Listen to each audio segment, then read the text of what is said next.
नमस्कार, स्वागत है आप सभी का देवभूमि लाइव में। मैं हूं आपके साथ शावनी पटनायक। बुलेटिन की शुरुआत करेंगे।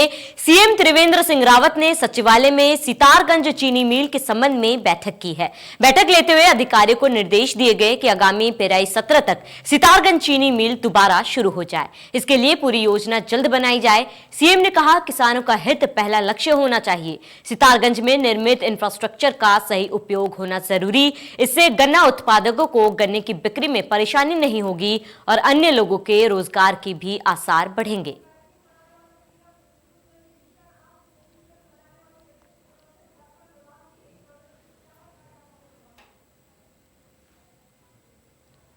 उत्तराखंड के शहरी विकास मंत्री और उधम सिंह नगर जिला प्रभारी मदन कौशिक ने आज रुद्रपुर में कार्यकर्ताओं के साथ बैठक की। रुद्रपुर स्थित भाजपा कार्यालय पहुंचने पर भाजपा कार्यकर्ताओं ने उनका जोरदार स्वागत किया, जिसके बाद उन्होंने कार्यकर्ताओं से मुलाकात की। आगामी चुनाव को देखते हुए मदन कौशिक ने कार्यकर्ताओं से और तेजी से लोगों के बीच काम करने की बात कही और भाजपा की नीतियां जनता तक पहुंचाने की भी बात कही है। बैठक में कई कार्यकर्ताओं ने अफसरशाही हावी होने की बात करते हुए अपनी नाराजगी भी जाहिर की।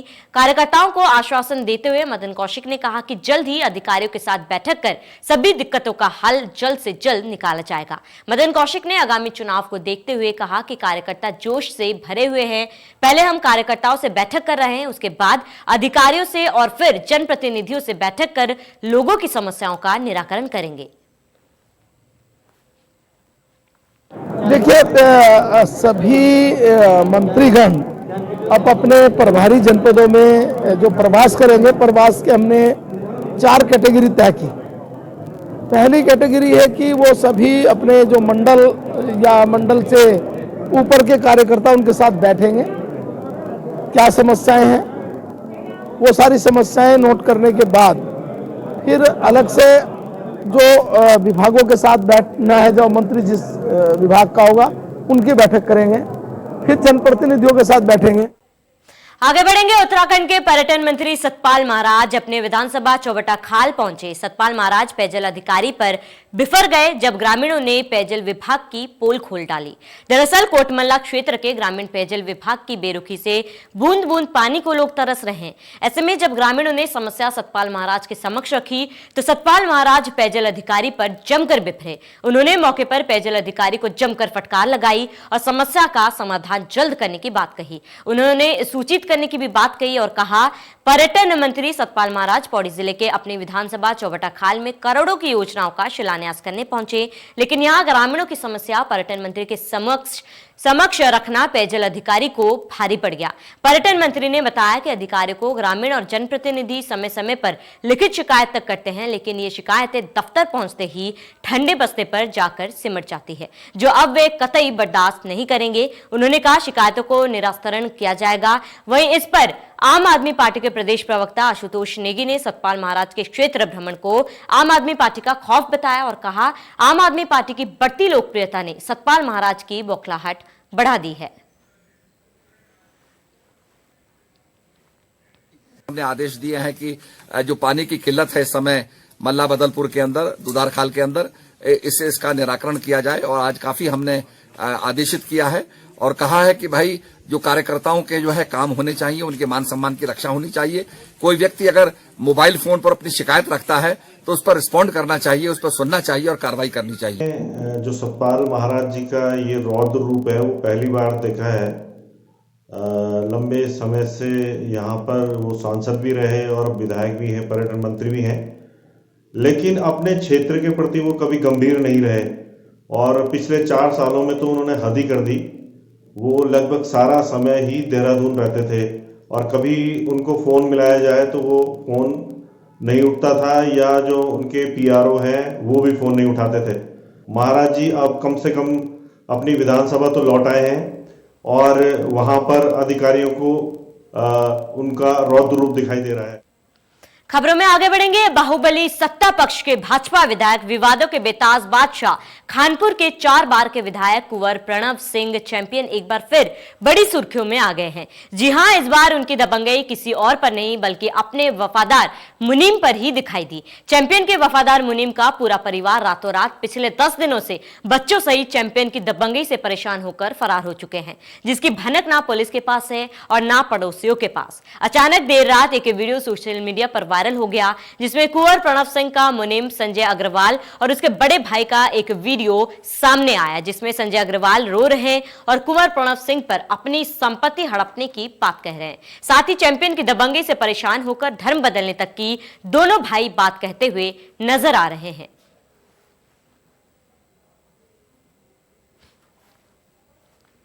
वहीं ज्यादा जानकारी के लिए इस खबर पर हमारा संवाददाता प्रिंस हमारे साथ जुड़ चुके हैं। प्रिंस, विधायक की फिर एक बार गुंडई और दबंगई देखने को मिली है, क्या कुछ पूरी जानकारी इस मामले को लेकर?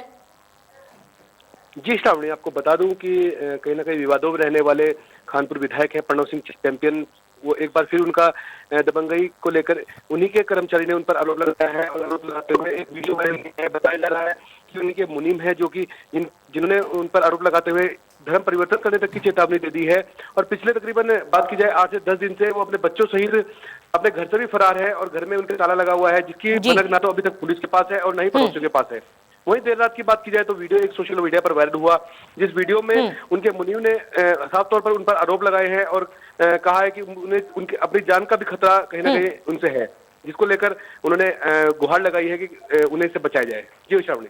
प्रिंस, विधायक लगातार कई बार दबंगई को लेकर सुर्खियों में रहते हैं, ऐसे में क्या विधायक की तरफ से कोई कुछ बात सामने निकल कर आई है, उनका क्या कुछ कहना है?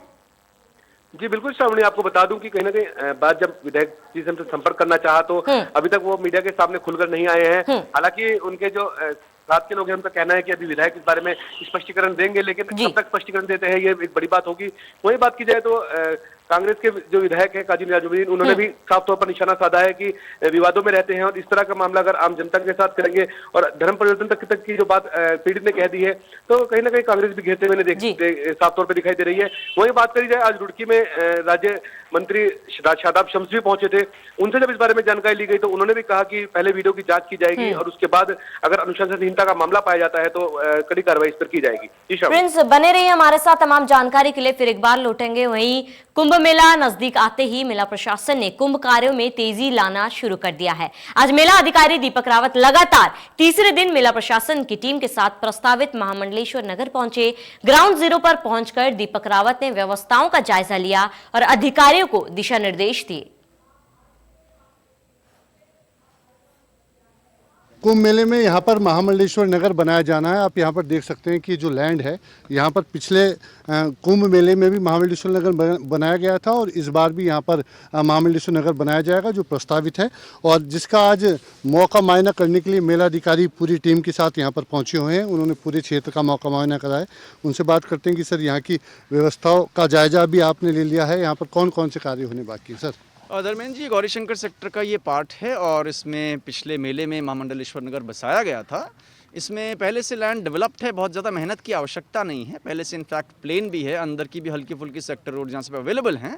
तो हमारा केवल ये प्लान है कि हम बुश कटिंग, जो झाड़ी कटान है, वो यहाँ पर ठीक से करा देंगे और बगल में हमारे ट्यूबवेल साइवल्स मौजूद हैं, वहाँ से पानी का कनेक्शन मिल जाएगा और जो एक्स्ट्रा काम बिजली का होना होगा मात्र वो किया जाना है। टॉयलेट्स जो लगती हैं इस बार जो हमने टेंडर्स किए हैं वो इस तरीके से किए हैं कि जो उसमें सेप्टिक टैंक्स हैं वो पीवीसी के हैं, तो लिहाजा जो 10 सेट्स के 10 टॉयलेट्स का एक सेट होता है उससे अटैच्ड होगा और उसके बाद जो हमारी सक्शन मशीन्स होंगी वो जो भी स्लज मटेरियल को निकाल के एसटीपी तक लेके जाएंगी। तो वो इतना मुश्किल काम नहीं है, लेकिन क्योंकि इसकी खूबसूरती इतनी अच्छी और उसकी प्रॉक्सिमिटी हरिद्वार से बहुत ज़्यादा है, इसलिए ज़मीन हमारे लिए बहुत इंपॉर्टेंट है। बिल्कुल सर, इस निरीक्षण के दौरान ये की लैंड भी सामने आई है, इसका मेला प्रशासन अच्छा भव्य दिव्य कुंभ बनाने के लिए क्या उपयोग मिला? इसका पहले से हमारा एक प्लान था कि हम एक सैंड आर्ट बेस्ड एक आयोजन, एक इवेंट सैंड आर्ट को लेकर हरिद्वार में कराएं, क्योंकि सैंड काफ़ी जगहों पर मिलती भी है लेकिन एक साथ इतना बड़ा स्ट्रेच क्योंकि सैंड का कहीं पर नहीं मिल रहा था। तो ये हमारा प्लान है कि यहाँ पर हम एक आयोजन जिसमें बहुत अच्छी हमारी जो इंडियन माइथोलॉजी के थीम्स हों, कुंभ के थीम्स हों, उनकी भी हम यहाँ पे सैंड आर्ट के माध्यम से डिपिक्शन करें। बिल्कुल, देखिए लगातार आज तीसरा दिन है, मेला अधिकारी ग्राउंड जीरो पर जाकर जो व्यवस्था है उनका निरीक्षण भी कर रहे हैं और जो यहाँ पर व्यवस्थाएं होनी है उनके दिशा निर्देश भी अधिकारियों को दे रहे हैं। Dharmendra Chaudhary, India News, Haridwar.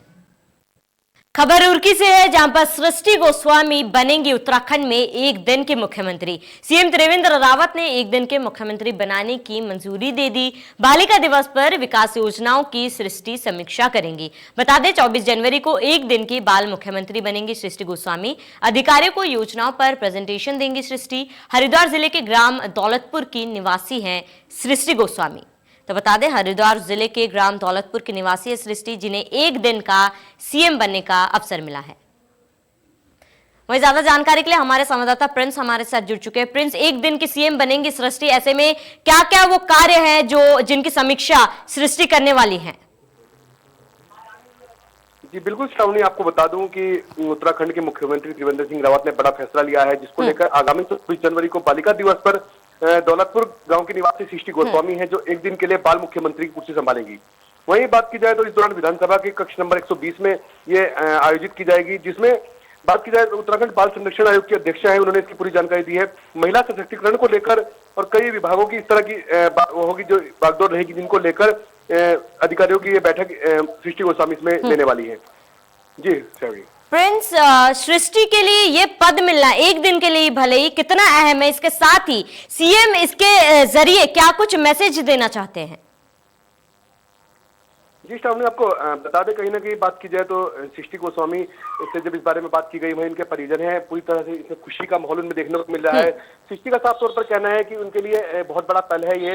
हालांकि बाल मुख्यमंत्री के तौर पर वे पहले से हैं, लेकिन ये बहुत बड़ा पल होगा जो एक दिन के लिए मुख्यमंत्री का कार्यभार संभालेंगे। इसके लिए उन्होंने सूबे के मुख्यमंत्री का आभार भी प्रकट किया है और साथ ही साथ परिजनों ने भी बहुत खुशी की इसमें लहर देखने को मिल रही है। और बात की जाए तो मुख्यमंत्री द्वारा लिया गया फैसला कहीं ना कहीं बालिकाओं को प्रोत्साहन देने का लेकर देखा जा सकता है कि किस तरह से एक जो बालिका है मुख्यमंत्री का कार्यभार संभालेंगी, और एक संदेश के तौर पर भी इसे हम देख सकते हैं। जी शामिल बिल्कुल प्रिंस, क्योंकि सीएम का ये पहल एक बहुत अच्छी पहल है, इसके साथ ही महिला सशक्तिकरण को इससे जरूर बढ़ावा मिलेगा। तमाम जानकारी के लिए हमारे साथ जुड़ने के लिए बहुत बहुत धन्यवाद। वहीं मसूरी कोतवाल देवेंद्र असवाल द्वारा मसूरी लंढौर बाजार की समस्याओं के साथ सड़क सुरक्षा माह के तहत बैठक का आयोजन किया गया, जिसमें लोगों को सड़क सुरक्षा के साथ यातायात के नियमों के बारे में जानकारी दी गई।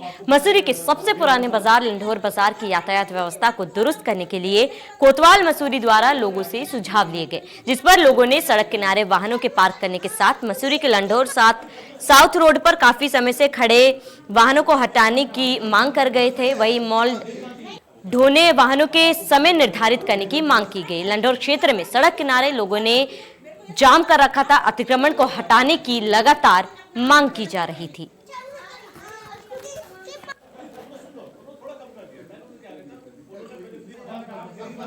तो सड़क सुरक्षा के तहत बैठक का आयोजन किया गया, जिससे सड़क और यातायात को लेकर कई अहम बातें की गई और दिशा निर्देश भी दिए गए। बता दें लोगों ने सड़क किनारे अतिक्रमण को हटाने की मांग कर रहे हैं लगातार। बता दें मुख्य मार्ग है ये लंढौर बाजार जो है मुख्य मार्ग है, इसमें यातायात में काफी दिक्कतों का सामना करना पड़ता है।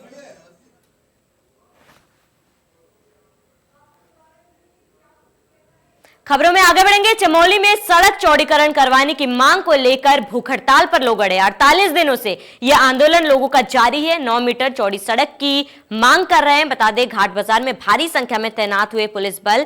घाट बाजार में एक बार फिर पुलिस ने सशस्त्र फ्लैग मार्च निकाला। नंदप्रयोग घाट मोटर मार्ग का ये मामला आपको बता रहे, जहां पर सड़क चौड़ीकरण करवाने की लगातार मांग को लेकर भूख हड़ताल पर लोग बैठे हुए और लगातार 48 दिनों से लोगों का यह आंदोलन जारी है। आज आंदोलन ये भूख हड़ताल का 12वां दिवस है और आंदोलन का 48वां दिवस है और प्रदेश सरकार के द्वारा आंदोलन को कुचलने की हर वो मुमकिन कोशिश की जा रही है और यहाँ पे भारी मात्रा में पुलिस बल को भेजा जा रहा है और बाजार में फ्लैग मार्च निकालकर आंदोलन को दबाने की और व्यापारियों के मनोबल को कम करने की पूरी कोशिश की जा रही है। आज आंदोलन वही ज्यादा जानकारी के लिए हमारे संवाददाता देवेंद्र हमारे साथ जुड़ चुके हैं। देवेंद्र, सड़क चौड़ीकरण को लेकर लगातार 48 दिनों से लोग मांग कर रहे और भूख हड़ताल पर बैठे, क्या मांगे हैं उनकी? जी देखिए, नंदप्रयाग घाट मोटर मार्ग चमोली जिले के उन मोटर मार्गों में है जो सबसे पुराना मोटर मार्ग माना जाता है। ये मोटर मार्ग जो है संकरा है, इसके डबल लाइन की मांग की जा रही है। 20 किलोमीटर क्षेत्र में ये मोटर मार्ग है, लगभग 70 ग्राम सभाओं को ये जोड़ता है। 40,000 से अधिक की जनसंख्या इस क्षेत्र के लोगों की है। तो कुल मिलाकर लोगों का कहना है कि सड़क चौड़ीकरण किया जाए, और इसको क्योंकि जाम की स्थिति हमेशा इस पर रहती है, जगह जगह भूस्खलन से मोटर मार्ग क्षतिग्रस्त है। तो कुल मिलाकर बद्रीनाथ हाईवे पर नंदप्रयाग से घाट तक 20 किलोमीटर क्षेत्र के लिए इस चौड़ीकरण की मांग हो रही है। इसके लिए आमरण अनशन चल रहा है। हालांकि पुलिस जो है कानून व्यवस्था के मद्देनजर फ्लैग मार्च पुलिस ने किया है। इसके अलावा आमरण अनशन पे जो बैठे हैं उनकी तबीयत भी खराब है। जी देवेंद्र, प्रशासन की ओर से क्या कुछ सांत्वना या आश्वासन दिया गया लोगों को?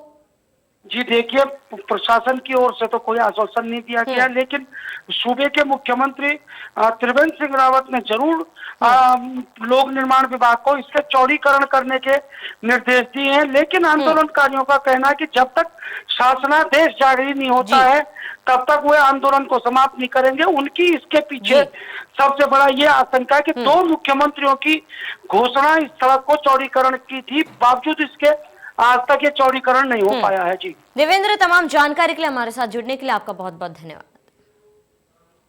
अगर अच्छाई की शुरुआत करनी है तो खुद से कीजिए, यह कहावत सटीक बैठती है हल्द्वानी के रहने वाले सुरेश अधिकारी पर। आमतौर पर लोग अपने घर की दीवारों पर पोस्टर बैनर लगाने से ऐतराज करते हैं, लेकिन हल्द्वानी नगर निगम में सामाजिक विकास अधिकारी के पद पर कार्यरत सुरेश अधिकारी ने अपने घर की दीवार का प्रयोग जन जागरूकता संदेश के लिए किया। दरअसल आजकल आप जिस गली या मोहल्ले में रह रहे हैं वहां अधिकतर लोगों द्वारा गली की सड़क से रैंप या बागवानी करना आम बात हो गई है, जिसको उनके गलियों की हालत खस्ताहाल हो गई। यही हाल हल्द्वानी की उनकी जगहों का भी है।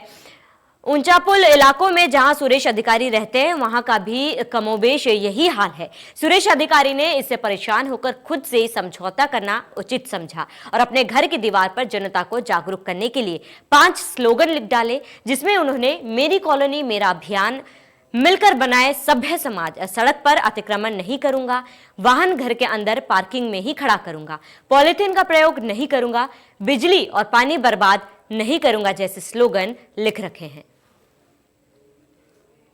मैं कोई भी कोशिश वैसे यही करी है कि मैं कोई भी अपेक्षा, चाहे मेरा परिवार हो चाहे समाज हो, मैं वही अपेक्षाएं करता हूं जिसको पहले मैं खुद इम्प्लीमेंट कर सकता हूं। तो उसमें जैसे मान लिया अगर मेरे मकान के बाहर से देखेंगे तो मैंने कहीं पर भी रोड में इंक्रोचमेंट करने का प्रयास नहीं करा है। और भी अभी मेरा अगली पहल यही है कि जो मेरी आगे की रोड है, क्यों मैं बार बार सरकार को देखूं, उसकी स्थिति थोड़ा बदतर हुई है, तो शायद निकट 1-आध हफ्ते में मैं उस रोड को अपने पैसों से बनाने का प्रयास कर रहा हूँ। तो पहले मैं खुद करूँ तब मैं किसी और से अपेक्षा करूँ। वहीं ज्यादा जानकारी के लिए हमारे संवाददाता तारा चंद हमारे साथ जुड़ चुके हैं। तारा, ये बताएं कि ये बहुत अच्छी पहल है सुरेश जी की ओर से, क्या मैसेज इससे जाता है समाज को? जी देखिए, सुरेश अधिकारी जो हल्द्वानी नगर निगम में कार्यरत हैं और स्वच्छ भारत अभियान के भी वो मेंटर हैं यहाँ पर, तो उनकी तरफ से एक जन जागरूकता अभियान के तहत उन्होंने अपने जो घर की दीवारें हैं उन पर ये संदेश जनता के लिए दी है। क्योंकि उनका ये कहना है कि जब वो उस कॉलोनी में रहने के लिए गए थे और उन्होंने अपना घर बनाना शुरू किया तो उन्होंने देखा कि 30 फीट की जो रोड है उस पर 5-6 फीट लोगों ने रैंप निकाल दिए अपनी गाड़ियों को अंदर बाहर करने के लिए। लोगों की गाड़ियां सड़कों पर पार्क हैं, जो 30 फीट की रोड है वो घटकर 10 फीट की हो गई है। तो सुरेश अधिकारी के दिमाग में ये आया कि क्यों ना इससे अपने से ही इस चीजों की शुरुआत की जाए। तो उन्होंने वहां पर स्लोगन लिख कर लोगों को जागरूक करने का एक कदम सोची और अपने दीवार को उन्होंने पेंट करके वहां पर जन जागरूकता के जो मैसेज देने की कोशिश की है। वो लोगों के लिए बहुत ही अच्छा संदेश है। और इस तरह की पहल होती है, यदि कोई इंसान इस तरह की पहल करता है तो समाज में एक अच्छा मैसेज वहां पर जाता है और लोग उसको देखा देखी कुछ हद तक ये कर सकते हैं कि उन चीजों को ना करें। तो एक सुरेश अधिकारी की जो पहल है वो बहुत ही सराहनीय यहाँ पर। चलिए ताराचंद, हमारे साथ जुड़ने के लिए, तमाम जानकारी के लिए आपका बहुत बहुत धन्यवाद। वहीं काशीपुर में एक महिला को पारिवारिक कलेश से उभरने के लिए तांत्रिक का सहारा लेना इतना भारी पड़ गया कि तांत्रिक ने पैसों के लालच में महिला की हत्या कर दी। वहीं पुलिस ने हत्या के आरोपी को पकड़ने में सफलता हासिल की। पुलिस ने आरोपी को गिरफ्तार कर जेल भेज दिया है। बता दें कि बीते कुछ दिनों पूर्व कुंडा थाना क्षेत्र के ग्राम मिसरवाला के समीप संदिग्ध परिस्थिति में पुलिस को एक महिला का शव मिला था। पुलिस ने महिला के शव को कब्जे में लेकर पोस्टमार्टम के लिए भेज दिया, जिसके बाद मामले की जांच शुरू कर दी गई। वहीं पुलिस ने मृतक महिला के भाई की तहरीर पर मुकदमा दर्ज कर मामले की जांच करते हुए जोगिंदर सिंह को पूछताछ के लिए कब्जे में लिया। पुलिस की पूछताछ में जोगिंदर सिंह ने बताया कि अलका जौहरी द्वारा पारिवारिक कलेश को खत्म करने के लिए उससे तंत्र मंत्र कराने का कार्य कराया जाता था। एएसपी राजेश भट्ट ने घटना का खुलासा करते हुए बताया, तंत्र मंत्र के चक्कर में जोगेंद्र सिंह ने जेवर और नकदी लेकर उसकी हत्या कर दी। वहीं पुलिस ने आरोपी के खिलाफ मुकदमा दर्ज कर न्यायालय भेज दिया है। देखिए, दिनांक 17/1/21 को बॉडी मिसरवाला के नाले पे मिली थी। इसकी शिनाख्त करने पर इसका नाम Alka Jauhari, daughter of Abhay Kumar Jauhari, Vaishali colony ITI थाने की ये निकली। इसमें नेक्स्ट डे इसका पोस्टमार्टम कराया गया। पोस्टमार्टम में इसकी डेथ स्मोदरिंग से होना बताया गया। उसके बाद इसके भाई की तरफ से इसमें 302 का मुकदमा लिखा गया। इसके भाई और इसके घर वालों के द्वारा इनके यहाँ एक किराएदार रहता था जोगेंद्र सिंह, उस पर शक किया गया था। हमने जब जोगेंद्र और अलका जौहरी के मोबाइल नंबरों की CDR, CCTV फुटेज वगैरह निकाले तो हमें चीज़ें काफ़ी क्लियर हुई। आपने एक्शन मूवी में चोर का पीछा करते हुए पुलिस को देखा होगा, लेकिन आज हम आपको हकीकत में एक ऐसी घटना दिखाने जा रहे हैं जहां पुलिस खनन माफियाओं का पीछा कर रही है, लेकिन माफिया पुलिस को पछाड़ते हुए फरार हो जाते हैं, लेकिन पुलिस उनका बाल भी बाका नहीं कर पाती। जो पूरी घटना लाइव कैमरे में कैद हो गई। बता दें, सुल्तानपुर पट्टी में खनन कार्य बंद होने के बाद भी अवैध खनन का कारोबार जमकर चल रहा है, जहां पुलिस और प्रशासन अवैध खनन को रोक पाने में नाकाम साबित हो रही। अवैध खनन की लगातार मिल रही शिकायतों पर RTI पुलिस ने सुल्तानपुर से सटे खनन क्षेत्र में छापेमारी की, जहां पुलिस को देखते ही खनन माफिया फरार हो गए। वहीं जब इस मामले में ASP राजेश भट्ट से बात की गई तो उन्होंने कहा कि पुलिस टीम को अवैध खनन की लगातार शिकायत मिल रही थी, जिस पर पुलिस टीम ने छापेमारी की थी। अवैध खनन को रोकने के लिए चौकी इंचार्ज और थाना अध्यक्षों की मीटिंग ली गई, जिसमें अवैध खनन को रोकने के लिए रणनीति तैयार की गई। अवैध खनन किया जाता है, इसमें ITI थाने के द्वारा अपने क्षेत्र में चेक किया गया तो SO और उनकी टीम के जाते ही जो अवैध खनन कर रहे थे लोग, वो इधर सुल्तानपुर पट्टी और कुंडेश्वरी क्षेत्र को भाग गए थे। वही उनके द्वारा वीडियो बनाया गया जिसको वायरल किया जा रहा है। अभी इसमें मेरे द्वारा तीनों एरियाज़ की एक मीटिंग ली गई है, इसमें कुंडेश्वरी क्षेत्र भी है और सुल्तानपुर पट्टी क्षेत्र भी है और ITI क्षेत्र भी। तो अभी भविष्य में जो भी इस तरीके का अभियान हो, हम लोग उसको जॉइंटली बार बार करेंगे, जिससे कि ये भाग न पाए और अवैध खनन पे लगाम लग सके। खबरों में आगे बढ़ेंगे। टिहरी जिले के धोपड़धार में एक पोल्ट्री फार्म में अज्ञात कारणों के चलते 150 मुर्गियों के मरने से आसपास के क्षेत्र में दहशत का माहौल है। बर्ड फ्लू की आशंका के चलते प्रशासन और स्वास्थ्य विभाग की टीम द्वारा मुर्गियों के सैंपल लेकर जांच के लिए भेज दिए गए और मृत मुर्गियों को दफना दिया गया। पोल्ट्री फार्म मालिक का कहना है कि अन्य 100 से अधिक मुर्गियां भी घायल अवस्था में है और धीरे धीरे मर रही है, जिसके चलते उन्हें भारी नुकसान हो गया। SDM धनसाली का कहना है कि फिलहाल सैंपल लेकर जांच के लिए भेज दिया गया और मृत मुर्गियों को दफना दिया गया है। पोल्ट्री फार्म मालिक से एहतियात बरतने की भी बात कही गई।